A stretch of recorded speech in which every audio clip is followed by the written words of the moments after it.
Okay, it's time to replace the capacitors on my Bandshell's control center. It works fine, but they're original capacitors, and I prefer to replace things before I have major problems. More of a preventative maintenance than to worry about what broke later. This one happens to have a digital control center DCC2. So the first thing I'm doing is I'm unplugging all the wire harnesses from it.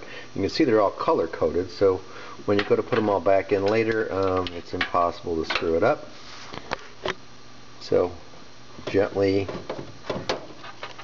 carefully pulling all these out, and then when I do that, I'll remove it and I'll show you how that's done. Okay, so I've gotten all the plugs unplugged, and just want to let you know, when you remove these, be gentle. Don't pull them by the wires, or you might pull something out. You don't want to cause a bigger problem. So sometimes I use a pair of pliers and just wiggle a bit, holding on to the plastic part rather than any wires. Other thing, I removed this trip relay, which sits down in there, simply because I don't want, when I turn this upside down, I don't want it laying on this trip relay whatsoever. I'm going to actually get a box or something, a phone book or whatever, to put on this side so it sits on here and something else when it's laying on its back side. Other thing is, you can unplug the cord, of course. It just plugs in a handy spot right here.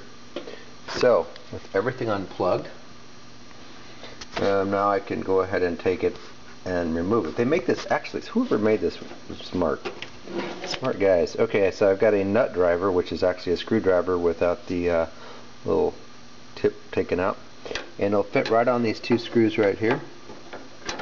So all I do is just loosen these up a bit. Do not take them out whatsoever, just loosen them up.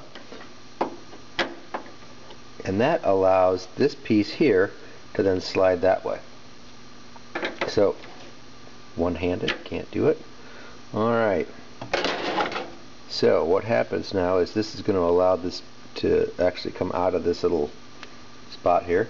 Now if I reach down here, there's a latch right here, and then there's a piece here, so I can actually lift up on the latch, being very, very mindful of not hurting this light bulb that's right here.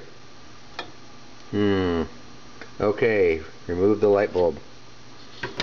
Alright, so I've pivoted this up, and since I've got that piece loose down there, I'm able just to slide it over to one side and pick it up and remove it. Like this. There you go. It's now free to go sit on the table and start working on.